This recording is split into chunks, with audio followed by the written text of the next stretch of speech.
నిరీక్షణతో నువ్వు ఉంటే నువ్వు గొప్ప సహాయాన్ని ప్రభు నుండి పొందుకుంటావు. గొప్ప ఆనందాన్ని ప్రభు నుండి పొందుకుంటావు. గొప్ప సహాయాన్ని ప్రభు నుండి పొందుకుంటావు.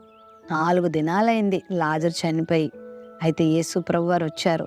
యేసు ప్రభు వారిని చూసి మార్త మరియు మరియా ఎంతో ఏడుస్తారు. అప్పటికే 4 దినాలు అయిపోయింది.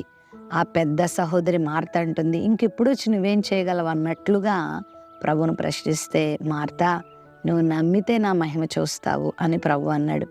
మరి ఆ రోజు వారు నమ్మారు. ఆ చనిపోయిన లాజరు బయటికి రావడం చూశారు. నువ్వు కూడా ఉదయకాల సమయంలో నమ్ము. నీ కళ్ళ ముందు పరిస్థితి అంతా ముక్కలు అయిపోయిందా? ఆ ముక్కల్నే దేవుడు చక్కని రూపంగా చేసి ఒక కళాఖండముగా నీ ముందు నిలబెడతాడు. ఒక అద్భుతమైనటువంటి దృశ్య రూపాన్ని నీ ముందుకు దేవుడు తీసుకొస్తాడు. కాబట్టి నా జీవితం ఇలా అయిపోయింది, ఇంక ఓడిపోయాను, నీ దిగులు పడద్దు. దేవుడు మరలా నీ జీవితంలో ఒక అద్భుతమైన కార్యాన్ని చేయబోతున్నాడు.